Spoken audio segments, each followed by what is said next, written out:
petits hobbits, j'espère que vous allez bien. Je vous retrouve aujourd'hui pour une vidéo statistique. J'avais tellement hâte de vous faire cette vidéo. Toute l'année, j'ai écrit sur un Google Sheet toutes les lectures que j'ai lues pour pouvoir faire cette vidéo justement, pour avoir une bonne conclusion, un bon bilan. Alors au fur et à mesure, je vous mettrai quelque part par là tous les graphiques, mais moi je vais les regarder sur mon ordinateur, donc vous m'en voudrez pas. Voilà. Donc dans cette vidéo, on va reprendre les statistiques de cette année, on va les comparer par rapport à l'année dernière et à la fin, je vous parlerai de mes objectifs pour l'année prochaine si jamais je me mets des petits défis et j'en ai, vous allez voir. Donc on est parti là-dessus. Alors le Google Sheet que j'utilise, il a été créé par A Book and a Cup. J'attends de voir si jamais elle va en refaire un cette année, j'espère, parce que celui-ci était vraiment super bien, il est très bien fait. Je vous mettrai un petit message si jamais elle a sorti celui de l'année 2026 pour que vous puissiez le faire, puisque c'est vrai que c'est assez sympa, enfin moi j'adore les statistiques donc ça me plaît énormément. Donc voilà, je vous le mettrai en barre d'infos. Alors, ce que je vais faire, c'est que je vais faire un petit bilan, ça va être un peu confus, hein. Je vais faire dans tous les sens, je pense, même s'il y a quelques petites catégories à des moments. Mais voilà, je vais faire un peu comme ça vient, je suis désolée. Cette année, j'ai lu 100 romans, dont un abandon ferme et un que j'ai commencé mais que je n'ai pas terminé. Je l'ai un peu reporté, je l'ai un peu oublié aussi, il faut que je le reprenne. Donc pour moi, il compte pas tellement comme un abandon, mais en tout cas, il y a eu un abandon, un que j'ai pas terminé, et autrement, 98 autres livres que j'ai terminés cette année. L'année dernière, puisque je peux vous faire aussi des petites comparaisons par rapport à l'année dernière. Dans l'année 2024, j'en avais lu 60 et j'en avais abandonné un. Ce qui est donc beaucoup moins bien que cette année, mais ça s'explique très facilement puisque cette année j'ai commencé la lecture audio. J'ai pris un abonnement sur Nextory, donc ça a pas mal boosté, on va dire, mon nombre de livres lus, puisqu'au final, en nombre de livres lus en papier, j'ai fait moins bien que l'année dernière, puisque comme je vous disais, l'année dernière j'étais à 60 livres lus. Cette année, j'en ai lu 53 en papier, dont celui que je vous disais que je n'ai pas terminé. Donc 52 terminés. L'année dernière, c'était 60. Alors, comment est-ce que je peux l'expliquer? C'est que, comme j'ai eu pas mal de lectures audio, je me permettais en lecture papier de prendre des livres un petit peu plus compliqués à lire dans l'univers, dans la manière d'écrire, notamment des classiques. L'année dernière, j'avais lu très peu de classiques, cette année, j'en ai lu un peu plus, donc ça s'explique aussi un petit peu comme ça. Au niveau de mes livres lus par mois, j'ai tout explosé au mois de décembre. En fait, j'ai lu 15 livres au mois de décembre, ce qui a été mon plus gros nombre de livres lus en un mois. Il y a eu 2 mois où c'était un peu moins bien, c'était le mois de juin et le mois d'août. Le mois de juin, je sais pas trop pourquoi, honnêtement, je sais pas, peut-être que c'était une transition entre 2 mois, ça a été un peu compliqué, je ne sais pas. Par contre, le mois d'août, j'ai une explication toute simple, c'est que c'était mon mariage. J'ai été prise par d'autres trucs, par le rangement, parce que ça s'est passé chez moi. Donc déjà, il y a eu toute la préparation. On s'est mariés le 2 août à la maison, ce qui fait que toutes les 2 semaines d'après, j'étais crevée. En fait, j'ai eu un petit coup après, je pense que tous ceux qui se sont mariés savent. J'ai dû aussi tout nettoyer à la maison, donc peu de temps. Donc voilà pour les livres lus par mois. Au niveau des pages lues par mois, bon bah là on voit bien avec août où ça n'a pas été terrible. Par contre janvier, décembre, on voit bien que c'est ma période préférée pour lire puisque on a un peu plus de pages lues. Mais comme je vous disais en fait, j'ai pas lu des gros bouquins, j'ai pas lu en quantité, mais plutôt en qualité. J'ai plutôt favorisé les livres au niveau de leur complexité plutôt que leur grosseur, on va dire. Puisque cette année, j'ai, je trouve, lu très peu de romances en papier. Et alors par contre, au niveau des heures d'écoute par mois, on voit que c'est très irrégulier. Au tout début, j'avais moins d'heures, j'avais pris les premières offres et ensuite, au fur et à mesure, j'ai pris la plus grosse offre, donc avec 50 heures par mois. On peut voir que c'est très irrégulier parce que il y a aussi le moment où j'ai terminé le bouquin, c'est ce moment-là qui considère pour le mois. Donc c'est un peu particulier. Et il y a aussi le fait que mon passage d'un mois à l'autre sur Nextory se fait au milieu du mois, il n'est pas au début du mois. Donc c'est pour ça que ça varie un petit peu. On voit qu'au mois de juillet, j'ai lu 81 heures de livres audio. C'est parce que je préparais le mariage. J'ai fait beaucoup de choses de mes mains pour le mariage et je faisais ça en écoutant des livres audio. Donc ce mois-là, j'ai énormément écouté. On peut voir aussi qu'en août, par contre, comme avec les livres papier, ça a redescendu parce que justement j'étais occupée à autre chose, à me reposer. Donc voilà, autrement c'est assez régulier, hein. J'écoute en règle générale mes 50 heures dans le mois, ce qui fait un bon quota. Et donc dans l'année, j'ai lu 21 684 pages et 500 heures d'écoute. Pour vous faire une petite comparaison, l'année dernière, donc l'année 2024, j'avais lu 25 978 pages. Donc la différence n'est pas non plus énorme, quand même, mais elle n'est pas énorme non plus. Et j'avais rien écouté, puisque à cette époque-là, je n'écoutais pas de livre audio. Voilà, voilà. Au niveau du format, comme je vous disais, donc on va avoir 47% de livres audio et 53% de livres papier. Je me rends compte que je lis quand même énormément de livres audio. Après, je fais 1 heure de route par jour, donc ça aide énormément. Et du coup, ça me permet en fait de lire sans m'en rendre compte. Je suis quand même contente de lire plus de format papier que de lecture audio. Ça prouve quand même que je lis pas mal, mine de rien. Mais voilà, c'est un peu normal en fait qu'il y ait autant de livres audio. Puisque comme je vous dis, hein, je suis à 50 heures par mois, ce qui est quand même assez énorme. Et puis bon, il faut rentabiliser quand même les sous que je mets dedans. Le seul truc qu'il faudrait que je mette, je pense, au niveau d'une stat qui va manquer, qu'il faudrait que j'essaye de faire, mais là cette année c'est un peu mort. Parce que là on voit un nombre de livres, mais après il y a des livres qui sont plus ou moins courts en fait. Donc peut-être voir en termes de proportion par rapport au nombre d'heures d'écoute, au nombre de pages, je sais pas. Il y aurait peut-être un truc à faire. Là comme ça je l'ai pas, j'y réfléchirai pour l'année prochaine. Alors cette année j'ai rien lu en anglais, j'ai fait du 100% français. Au niveau des relectures, donc j'ai lu 97 livres pour la première fois et j'ai fait 3 relectures. Alors je me souviens, il y avait Fascination, il y avait Vivant, mais alors je me souviens plus du tout de la 3e relecture que j'ai faite. Ah oui, l'intégrale 1 du Trône de Fer, c'est vrai, je l'ai relu. Bon bah alors là j'oublie le meilleur. Oh là là. Au niveau des séries versus one-shot, cette année j'ai lu 43 one-shots. Ce que je trouve assez surprenant parce que en fait j'ai l'impression de suivre que des sagas. J'ai vraiment l'impression de lire très peu de one-shot, mais en fait au final 43%. Après c'est un chiffre à mettre entre guillemets parce que il y a des livres où au moment où je les lis, j'ai l'impression que c'est des one-shots et en fait après ils nous ressortent des suites. Faut le mettre quand même entre pincettes, mais en règle générale, si jamais je les mets dans one shot, c'est que au moins les suites, si jamais elles existent, c'est plutôt des tomes compagnons. Enfin bref, il y a des moments où peut-être que je me trompe, mais en tout cas 43% de one shot et 57% de séries. On voit quand même que je lis beaucoup de séries, mais après c'est vrai qu'en fantasy, c'est souvent quand même des séries, et comme je lis le plus de fantasy, voilà, on n'a pas tellement le choix.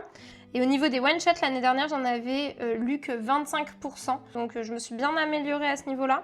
Au niveau du bilan pour les séries, cette année, j'ai commencé 21 séries. C'est quand même beaucoup, hein. J'en ai continué 22. Alors, c'est pareil, ces chiffres sont à prendre entre pincettes, puisque par exemple les suites lues cette année, donc les 22 là dont je vous parle, si ça se trouve, c'est des suites de ceux que j'avais commencé, hein, d'accord? C'est pas pour autant que les 21 séries que j'ai commencé qu'avec le tome 1 et j'ai rien lu d'autre, hein. Faut prendre ça en compte. Par contre, j'en ai fini que 8. J'en ai fini que 8, c'est terrible. Et ça c'est pareil, au niveau de ceux qui sont terminés, j'avais regardé, j'ai un petit peu trié. J'ai revu ça parce que par exemple j'avais mis Hunger Games dans les séries terminées, mais est-ce que vraiment c'est terminé? On ne sait pas. J'avais mis La Guerre sans fin dans les séries terminées parce que pour moi elle allait pas forcément en mettre d'autres, mais en fait si, elle en a ressorti d'autres entre temps. Enfin il y a des petits trucs comme ça où voilà, je sais pas, c'est une stat comme ça. Je pense que je vous ferai un point saga à un moment où j'en suis dans mes sagas, celles que j'ai terminées, ce que j'en ai pensé. Celles que j'ai abandonnées, parce que par exemple, il y en a 6 que j'ai testées sans poursuite. Donc en gros, j'ai lu le tome 1, mais je me dis que la suite, c'est mort. Si, j'en ai une que j'ai abandonnée. Bon bah ça, on sait très bien, c'est mon seul abandon de cette année. Qui est la guerre, le guerrier, non, comment il s'appelle? Le roi. Le roi de la guerre et du sang. Vous voyez, je l'oublie même tellement ça m'a pas plu. Donc en gros, on est à 21 nouvelles sagas et 8 que j'ai terminées. Il y a encore du progrès à faire, vraiment. L'année dernière, pour vous faire un petit point, j'avais moins fini de saga l'année dernière, j'en avais fini que 6. Et j'en avais commencé 22, donc là on est un peu constant par contre. Qu'est-ce que j'ai comme autre stat de lecture? Au niveau du genre, le genre c'est intéressant. L'année dernière, j'étais à 26% de romantasy, 25% de fantasy, 25% de dystopie. Et j'avais aucun thriller. Mais cette année, je me suis un peu mis au thriller, je me suis lancée là-dedans. Et donc cette année, j'ai plus que 12% de fantasy. Ça fait mal par contre. 32% de romance, mais je vais vous expliquer cette stat. 15% de romantasy, 8% de dystopie, 10% de policier, de thriller, de tout ça. Et après, plein d'autres choses. Par cette année, j'ai aussi différencié avec la cozy fantasy, là où je ne l'avais pas fait l'année dernière. L'année dernière, j'avais lu 9 genres différents, et cette année, j'en ai lu 13. Je me suis beaucoup plus diversifiée par rapport à l'année dernière. Là, j'ai vraiment testé des nouveaux genres. J'ai un peu plus distingué aussi les genres. Notamment les classiques, j'en ai lu 6 cette année, alors que l'année dernière, j'en avais lu qu'un seul. Alors par contre, on peut s'en rendre compte que, en effet, j'ai lu énormément de romances par rapport à l'année dernière. L'année dernière, j'avais 8 romances en tout, et là, cette année, j'en ai lu 32. Ça s'explique très facilement, c'est que je lis énormément de romances en audio, parce que ça s'écoute très facilement en faisant autre chose. En fait, je fais toujours autre chose en même temps que j'écoute mes livres audio.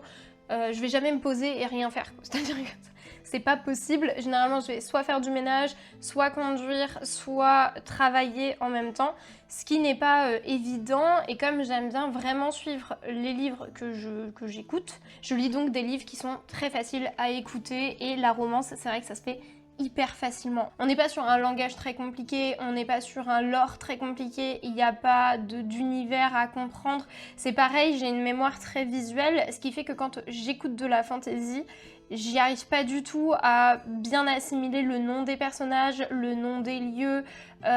S'il y a une carte, là, je vais pas m'arrêter de conduire et me garer dans un coin pour pouvoir regarder la carte. Donc c'est vrai que je vais très facilement écouter de la romance. Romance ou thriller, cette année j'ai écouté beaucoup de thrillers. Donc j'écoute énormément de romances en audio, et j'ai fait une petite stat justement pour s'en rendre compte. Sur mes 32 romances, en fait il n'y en a que 7 que j'ai lues en papier, donc ce qui correspond à peu près à ce que j'ai fait l'année dernière en papier. Donc 80% de mes romances que j'ai lues cette année, c'était en audio. Sur mes 47 livres que j'ai lus en audio, il y en avait 25 qui étaient de la romance, donc ça veut dire que sur mes livres audio, 53% sont de la romance. Je sais pas si vous comprenez bien les stats, mais en gros, si je pioche dans toutes mes romances, il y en a 80% que j'ai écouté en audio. Et si je pioche parmi tous mes livres audio, il y en a la moitié, c'est que de la romance. Sachant que dans mes livres audio, j'ai aussi de la romantasy, je ne l'ai pas compté dans romance. Quand je vous parle de romance, c'est vraiment romance classique, d'accord? Je fais bien la distinction romantasy-romance. Pour mes thrillers, parmi les 10 thrillers que j'ai lus cette année, il y en a 9 qui étaient en audio, il n'y en a qu'un seul en fait que j'ai lu en papier, c'était la nouvelle de Stephen King. Donc en fait, parmi mes livres audio, il y en a 20% qui sont des thrillers.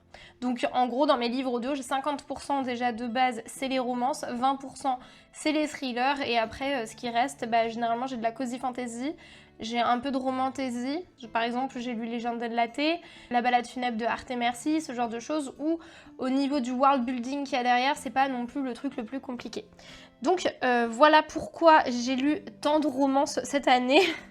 Après là je vais essayer de me diversifier un petit peu, peut-être de lire un peu moins de romances, parce que je vois que au fur et à mesure, à force d'en lire beaucoup, comme c'est pas non plus mon domaine de prédilection, c'est pas ce que je préfère, en fait je suis d'autant plus tatillonne maintenant, et il y a plein de romances où je lève les yeux au ciel, où j'en peux plus en fait. Je trouve que c'est toujours un peu la même chose, donc j'essaye de changer un petit peu. Après il y a des romances contemporaines maintenant qui sont de plus en plus recherchées, où c'est assez sympa. Mais voilà, ça va être un de mes objectifs pour l'année prochaine, c'est de... Allez, on va tomber en dessous de 40%. Ça va, mon objectif n'est pas non plus compliqué à atteindre, mais j'aimerais bien tomber sous les 40% de romances parmi mes livres audio. Voilà. Et donc, baisser aussi un peu le nombre de romances parmi tous les genres que je lis. Et par contre, j'aimerais bien, peut-être, au moins 10 genres pour l'année prochaine. Parce que là, je suis à 13 genres différents, ce qui est super. Après, c'est compliqué d'aller jusqu'au 15, parce que 15, c'est énorme, 15 genres différents.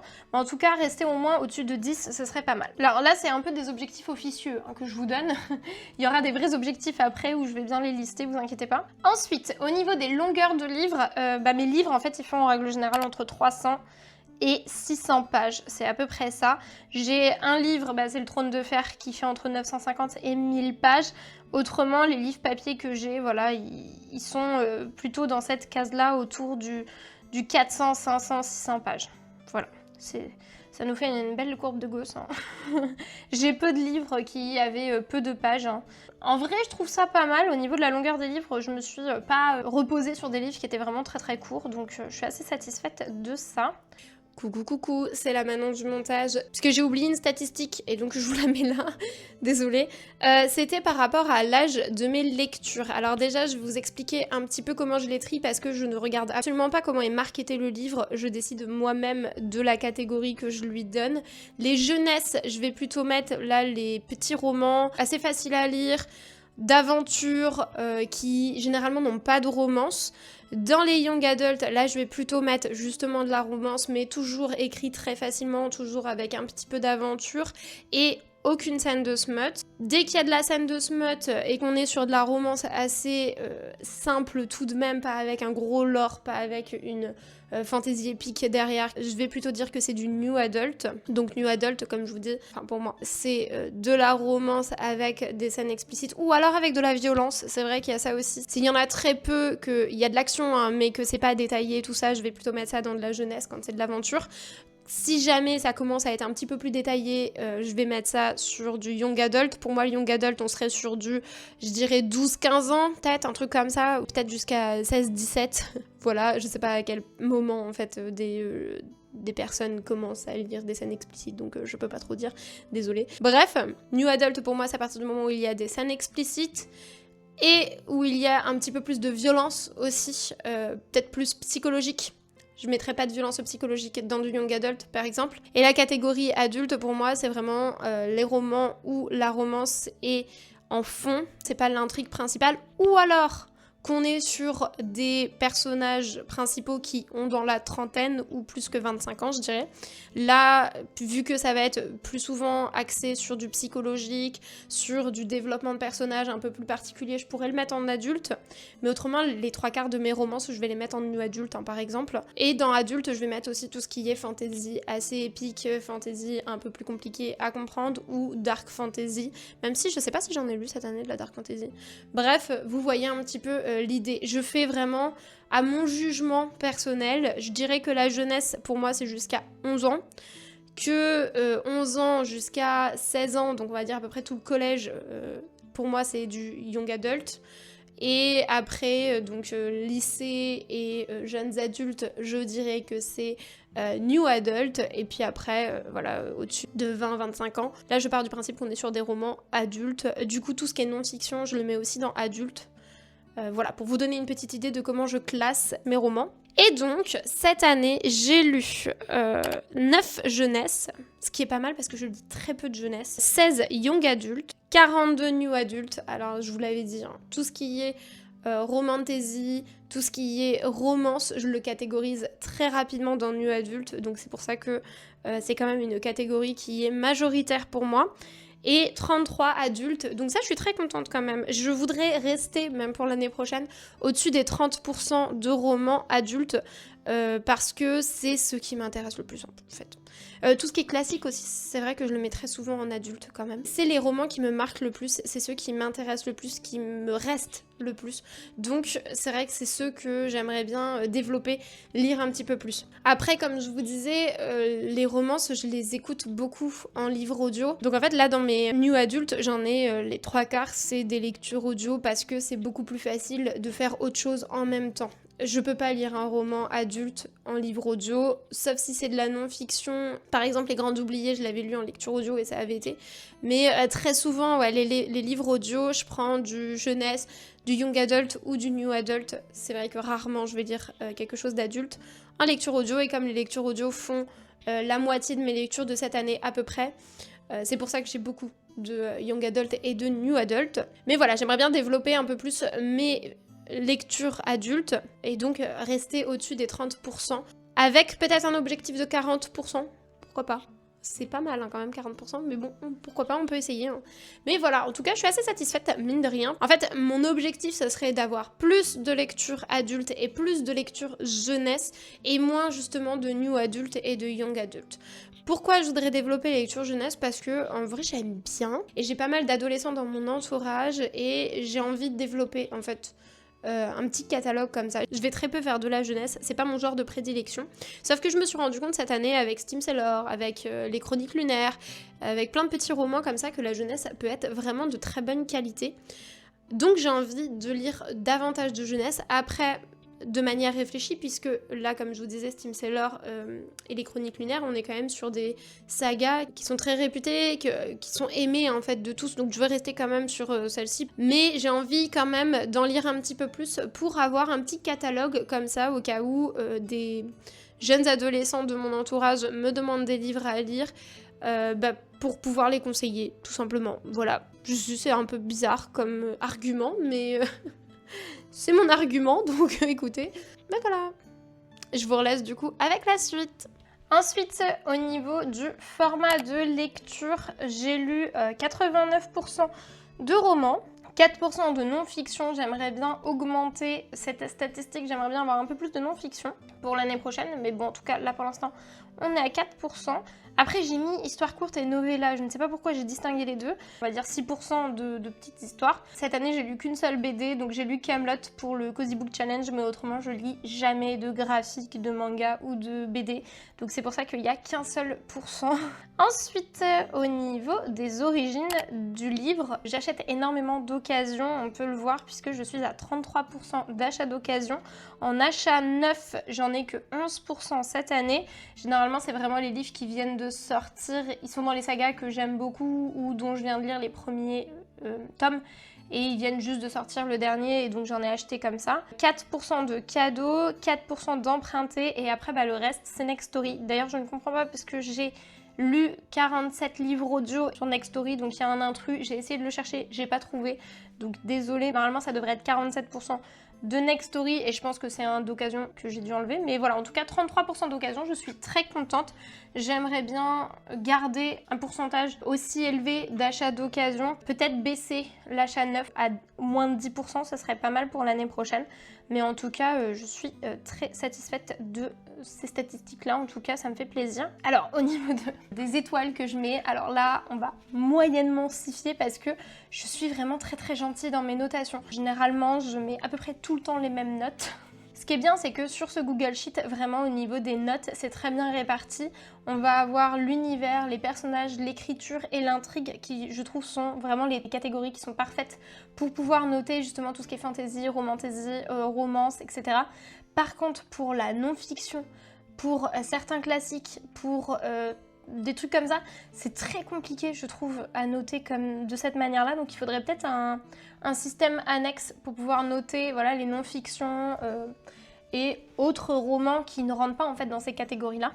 Alors en fait c'est moi qui ai mal regardé parce que il y a des détails pour chacun des onglets avec l'équivalent pour les non-fictions, donc elle a très bien fait le truc, c'est juste que j'ai pas bien regardé, donc là c'est my bad, hein. Désolée. Donc au niveau de mes notes, vous voyez qu'il y en a 11 qui ont eu 5 étoiles, 43 qui ont eu 4,5 et 22 qui ont eu 4 pour vous montrer à quel point je suis vraiment très gentille dans mes notations, mais par contre j'en ai quand même quelques-uns qui ont des mauvaises notes. Ma plus petite note c'est 1,5, je pouvais pas mettre forcément moins, donc 1,5 et j'en ai 2 qui ont eu 1,5.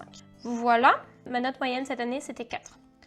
Qui est beaucoup trop élevé par rapport à ce que j'ai lu. Hein. Je le sais, l'année prochaine, je vais essayer d'être un peu plus critique et de mettre des vraies notes, d'être beaucoup plus cinglante. Enfin, pas forcément cinglante, mais beaucoup plus juste. Parce que là, vraiment, à chaque fois, je sais pas, au moment où je fais les notes, je me dis « Ah ouais, mais lui, il était sympa. Ah ouais, mais ceci, ah ouais, mais cela. » Ce qui fait que je mets toujours des notes beaucoup trop élevées. Dans les lectures cette année, il y en a 21% qui étaient sortis en 2025, donc qui étaient des nouveautés. Autrement, tout le reste étaient des livres plus anciens. Et notamment, ce qui est un peu plus intéressant, c'est quand est-ce que je les ai achetés. Là, il faut pareil prendre entre des pincettes, parce qu'avec les statistiques, c'est marqué qu'il y en a 67 que j'ai acheté cette année et que j'ai lu cette année, sauf que tous ceux de Next Story que j'ai regardés, en fait, comme je les ai pas achetés, je les ai mis là-dedans. Donc, faut en enlever 47. Donc, il y en a que 20 que j'ai acheté cette année, que j'ai lu parmi ceux que j'ai achetés cette année. Et il y en a 27 que j'ai acheté l'année dernière. Donc déjà, c'est une bonne évolution, je trouve, puisque ça veut dire que j'ai lu plus de livres que j'ai achetés l'année dernière que de livres que j'ai achetés cette année. Ça peut paraître paradoxal, mais moi, ça me réconforte un petit peu. Ça veut dire que j'ai pas pris que les nouveaux livres que j'avais dans ma bibliothèque. Je me suis quand même pas mal penchée sur ceux que j'avais déjà. Alors ça, c'est un truc que j'ai rajouté moi-même. Parce que je trouvais que ça manquait un petit peu. C'est quelque chose qui était par rapport à l'année de sortie, pas par rapport à l'année où je l'ai acheté. Parce que le Book & Cup, ce qu'elle a fait, c'est qu'elle a beaucoup centré sur les piles à lire, depuis quand on l'a acheté, depuis quand on l'a. Moi, j'ai plutôt fait sur les dates de sortie des livres pour voir si j'ai lu beaucoup de livres qui étaient récents ou de livres qui étaient plus anciens. Et je suis assez satisfaite, mine de rien, parce que j'ai lu pas mal de livres qui étaient quand même assez anciens. J'en ai quand même lu 21 qui sont sortis en 2024 et 24 qui sont sortis en 2025. Donc c'est quand même beaucoup de récents. Ça fait 45% de livres qui sont sortis les 2 dernières années. Donc c'est beaucoup de livres récents. Mais j'en ai quand même lu beaucoup qui sont assez anciens. Donc ça me fait assez plaisir. J'ai lu 78% de livres écrits par des femmes. Donc 22% écrits par des hommes, ce qui n'est pas la parité, mais bon, dans les lectures que je lis, c'est peu étonnant. Au niveau de la nationalité, par contre, 52% américains. Ça fait beaucoup d'américains, mine de rien. 28% de français, ça je suis très contente et j'aimerais bien conserver plus de 25% de lecture d'auteurs français. Et après, le reste, bon, j'ai 5% d'irlandais, 6% d'anglais, 3% espagnol, 3% canadien, et après je dois avoir une nigérienne, une belge et quoi la dernière nationalité qui me manque? Une écossaise. J'ai lu 47% d'auteurs dont je connaissais déjà un livre et 53% de découvertes en fait d'auteurs que je ne connaissais pas et que j'ai découvert cette année, donc ce qui est pas mal, on est à peu près à 50-50 hein. Et ça j'ai pas du tout fait attention, hein. Je vais pas vous mentir que vraiment je choisis mes lectures pas du tout par rapport à ça, donc c'est assez surprenant que ça soit assez égalitaire comme ça, c'est rigolo. Et donc, cette année, j'ai lu un nombre total de 71 auteurs ou autrices, ce qui est énorme quand même, ce qui signifie qu'il y a 29 livres dans les 100 cette année, qui étaient d'auteurs que j'avais déjà lus. C'est ça, si je me trompe pas. Et cette année, la personne dont j'ai lu le plus de livres, c'était Freida McFadden, parce que ça s'écoute très bien en lecture audio, j'avoue. Après, il y a Sarah J. Maas, puisque j'ai commencé à Cotard. Il y a Alicia Garnier que j'ai découvert aussi cette année. Et après, on a Georges dans mon cœur. Et puis Rebecca Yarros pour la saga Fourth Wing. Mais autrement, voilà, j'ai à peu près lu 1 ou 2 livres par auteur. J'ai pas un auteur ou une autrice que j'ai particulièrement lu cette année. Voilà pour mes statistiques de cette année. Je suis quand même très satisfaite. Ça va, je trouve que c'est assez diversifié. J'ai quand même lu énormément en lecture audio et en lecture papier. Et maintenant, on va pouvoir passer à mes objectifs. Donc là, je vous avais parlé des objectifs statistiques un petit peu au fur et à mesure quand on les regardait. Mais je vous avoue que ces objectifs de statistiques ne vont pas guider les lectures que je vais faire. Je vais pas y penser en fait au moment où je vais choisir mes livres. Mais par contre, je vais avoir des objectifs un petit peu plus précis qui vont avoir pour but de réduire ma pile à lire et notamment de lire en fait les livres qui sont dans ma bibliothèque depuis super longtemps sans me les mettre en contrainte vraiment tel livre et tel livre comme dans ma pile à lire de l'année 2026. Et donc, dans mes objectifs, j'aimerais bien lire 6 classiques cette année. Donc comme je vous disais, je ne m'oblige pas sur tel ou tel classique, mais j'aimerais bien dans l'année lire 6 livres classiques. J'aimerais bien aussi lire 2 biographies, puisque au fur et à mesure, en fait, j'ai acheté pas mal de biographies, mais je ne trouve jamais le temps de les lire. Puisqu'il me semble que j'en ai à peu près une dizaine dans ma bibliothèque, donc j'aimerais bien lire 2 biographies cette année. Je pense que 2, c'est faisable. Je ne mets pas un objectif inatteignable. J'aimerais aussi beaucoup lire 6 livres de non-fiction. Pareil, je me base sur 6 parce que je me dis c'est 1 tous les 2 mois, c'est pas trop contraignant, mais j'aimerais bien cette année lire 6 livres de non-fiction pour un petit peu désengorger tout ça parce que j'en ai beaucoup en fait dans ma bibliothèque. De la même manière, j'aimerais bien lire 3 pièces de théâtre. Alors là, je pense que ça va se faire. Mais cette année, en fait, j'ai pas lu de pièces de théâtre. J'adore les pièces de théâtre. Je vous en avais parlé notamment en début d'année. Je vous avais dit que je voulais absolument lire des pièces de théâtre cette année. Et en fait, j'en ai pas lu. Mais j'en ai énormément dans ma bibliothèque. Donc cette année, je voudrais lire 3 pièces de théâtre. 3, je pense que ça se fait très facilement. Donc c'est pas inatteignable, mais en même temps ce sera toujours mieux que 0 que cette année. Et enfin, j'aimerais me donner aussi comme objectif de terminer 3 sagas. Pareil, je pense pas que ce soit inatteignable vu que cette année j'en ai terminé 8 il me semble, mais je voudrais comme ça me forcer un petit peu à terminer des sagas. Je pense qu'on pourrait même aller jusqu'à 5.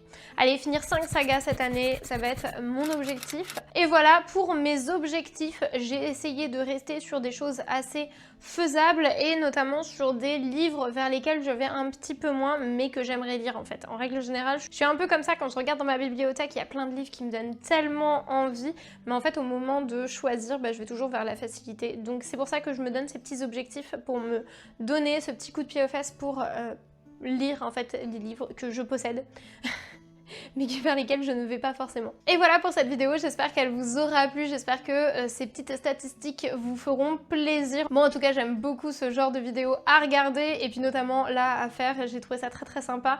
J'adore les statistiques donc ça m'a fait très plaisir.